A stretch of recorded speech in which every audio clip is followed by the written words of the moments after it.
I've been able to transition my income online with the help of AI, and it's been super great for me. However, there's a lot you can't know about online entrepreneurship unless you're in it, and even more lies being told about the AI industry and that it requires no investment and it just prints money while you sleep. That couldn't be further from the truth. It's just like any other business in history where, you need to make some trades up front in order to win long term. So I'm going to share my personal experience with the trades I've made and the insights I've drawn while, being an online entrepreneur. I think it's absolutely worth it, but by the end of this video, you'll be able to make that distinction for yourself. So with that, let's dive into it. So I'm going to talk about a couple different things, from finding out what it is you want from entrepreneurship in the first place to addressing a few of the prevalent AI income myths, right? So the first thing I want to talk about is how AI and these tools are being used as just another link in a long chain of get rich quick schemes, right? The mirage here is that you don't have to put any money down up front.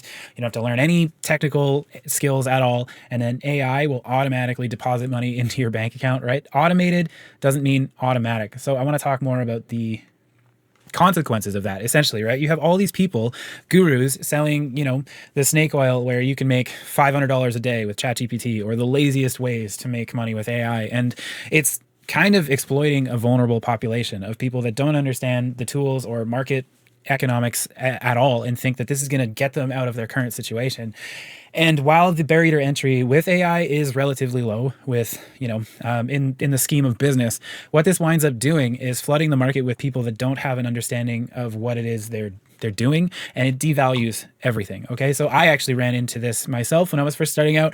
What wound up happening is, because what I was offering was so commoditized, I shot myself in the foot by having to offer much more comprehensive and complex projects to, justify the value to my prospective customers, right? So essentially my sales skills and confidence in my execution were too low to demand the kind of income that was promised by, these AI gurus. So when everybody copies the same thing, the market saturates and it's an absolute race to zero. The opportunity collapses and nobody wins in this scenario, right? A good example of that I like to use is the Etsy clip art phase, where you could make, passive income by generating images on, Midjourney and sell packs for like $50. That is completely worthless now, right? Everybody's wise to, image generation.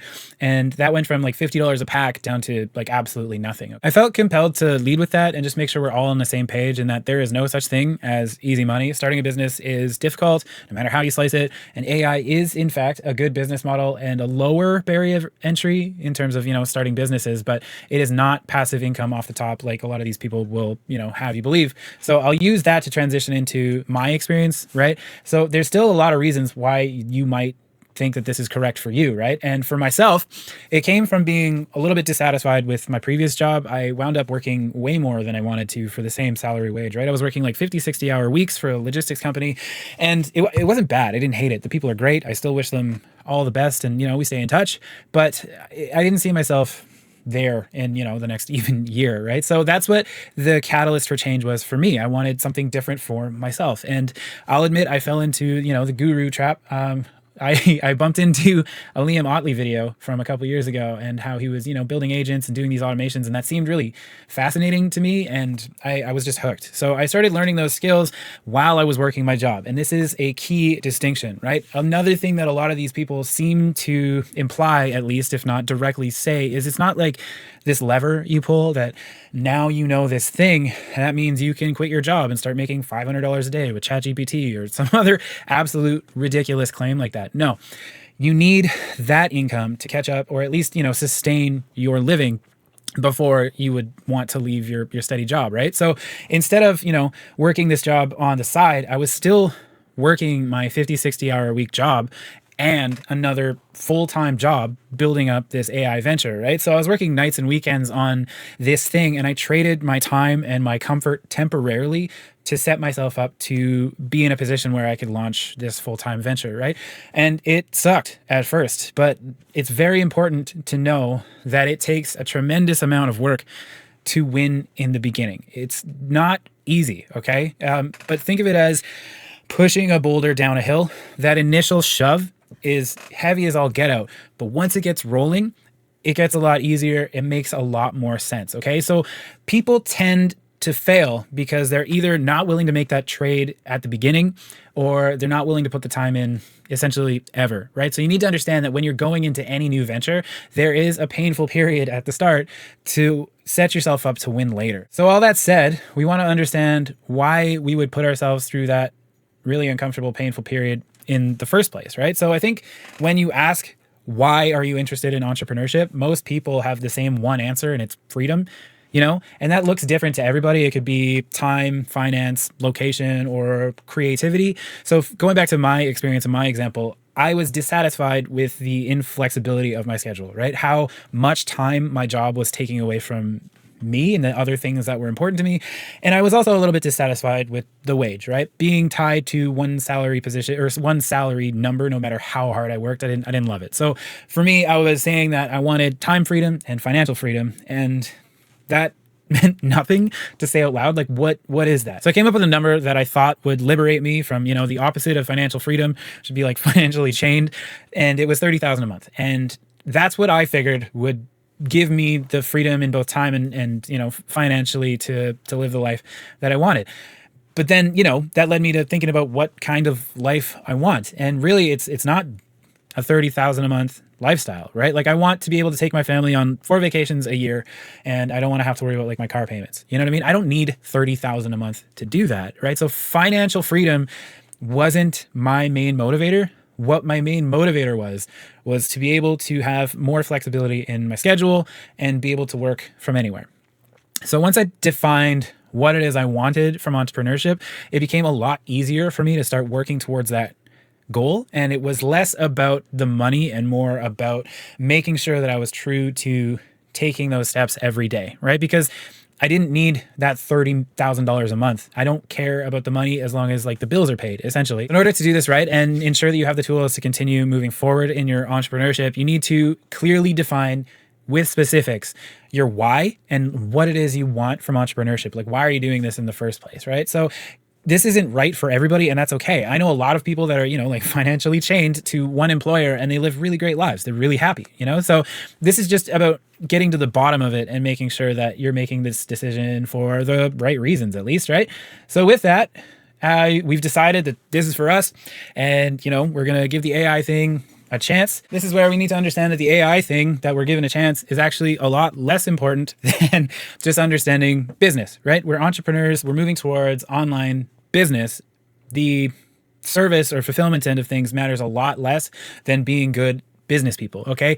It's like the E-Myth revisited. Okay. What they do is, like, a lot of people see a natural progression behind being good at something technical and then starting that as their business. For example, like if you're a great baker, a lot of people see the next step as opening a bakery, but the skills are not one-to-one. It's not linear, right? Like, I'm a great mover and I happen to be good at running businesses, but that did not transition one-to-one. The skills that made me a good mover, for the most part, are not relevant in the entrepreneurship end of things, right? So this is where we really want to get granular and differentiate between tactics and strategy. So tactics would be the different AI tools, or I wrote here sales copy, right? So it's lower level day-to-day actions, right? So exact framing of your advertising, specific filters, that kind of thing, right? And these work really well for short periods of time until the rest of the market catches on and starts copying you, So they lose value as everybody starts doing the same thing. And this comes back to the same example we used earlier about Etsy and how, AI art used to sell for $50 a pack, and now everybody's like, has no time for it. Okay. So the key here is learning business strategies, and your most important skills you're ever going to learn are sales and marketing. So if you are a good salesperson, you will find success in the AI space because you can just sprinkle the tactics on top of that and you will be able to turn that into a business. Okay. So learning strategy means understanding the basics behind why things work, understanding human psychology, market economics, and consumer behavior. These things don't change. Human interactions don't change with the markets, okay? Life is constantly handing opportunities to everyone, and the winners are the ones that can successfully identify that and see that coming because of their understanding of market economics and human behavior, right? So if you understand strategy, you can make your own tactics while the market's changing and address that headlong. And you're the one that's going to win long term, not the people following different tactical advancements, So I hope you see what I'm getting at with that, in that, you might be good at some of the implementation, but that is less relevant than, understanding some of those business strategies. And let's talk about those business strategies, right? And this is relevant for any business or any service business that you could go into, and you'll see that as I go through, right? So I'll just read this out. So to truly succeed, focus on learning how business works, how money changes hands, and quickly identify pain points, right? You want to make sure you can identify those opportunities within a variety of different niches, and that's how you make money, because you just address those straight away. Think of it like this. Every business looks the same until fulfillment. Okay, so we all have to find clients somehow, either through advertising or outbound or content or whatever. And then, it goes through the same sales process. The only thing that is unique to what you're doing is the fulfillment at the end, right? Client care and client follow-up, the entire pipeline looks exactly the same, no matter what it is you're doing. So AI matters less than learning how to sell, being someone that can connect with their clients and identify the problems that they're having. That means, with that in mind, you need to you need to price your fulfillment based on the value that you're offering, based on how accurately you can describe and identify and solve this person's pain point. That's what you price for, right? Like, you're offering your knowledge and your market savvy, right? So you price based on the value of that, not one-to-one the fulfillment, the technical part that doesn't matter as much. You see what I'm getting at? This isn't mine, so I won't take credit for this sort of calculation. It's Nick Sarayev, if you want to check it out. It's a totally different video that I might cover later, but what he does to sort of get an idea as to what to charge for certain services is calculate the cost of the problem overall. So he manages opportunity costs plus direct expenses over the course of a year, charge like half of that, and that is how you value your ability to describe and identify the problems based on your market knowledge. Charge people what you're worth. That's a totally different video, and I might touch on that later, but essentially, like, it all blends together in that fulfillment is less important than knowing business. And I kind of already said it, but the entire recap can be distilled down to the real opportunity is not AI. The real opportunity is becoming skilled in business. Then once you're skilled in business, then, the fulfillment, the end game on this sort of thing could be anything. Could be AI, could be whatever. This is what nobody tells you about getting involved in online entrepreneurship. So if you took anything from this and think that this is right for you, you want to get started in your own online entrepreneurship journey, I put together a 90-day program. The link to that is down in the description. I guarantee your first client in less than 90 days, or you don't pay anything. I also offer one-on-one coaching, which is also down in the description. If you'd like to know about how to get things done as an entrepreneur, you can check out this video right here. Otherwise, we'll see you in the next one.